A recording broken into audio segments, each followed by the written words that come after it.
sabaw ng pusit. Piso niya, sinisingin na yan pa kaya. Nagbibigay. Malaking bagay sa kanya yung ipikurial na yan.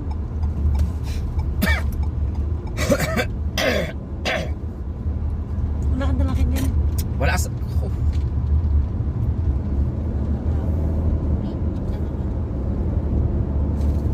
Mahalaga sa kanya, please.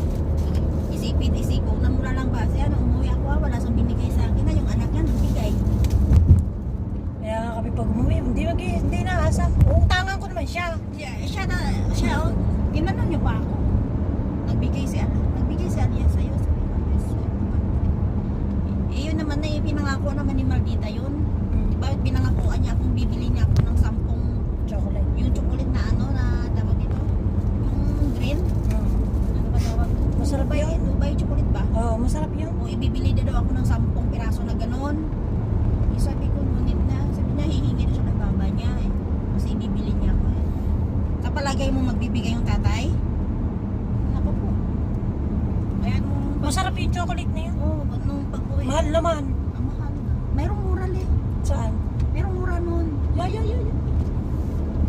Kaya nung pag-uwi ko, Saan may mura? Bagay, matagal pa naman. iba-iba presyo nun. Depende sa klase.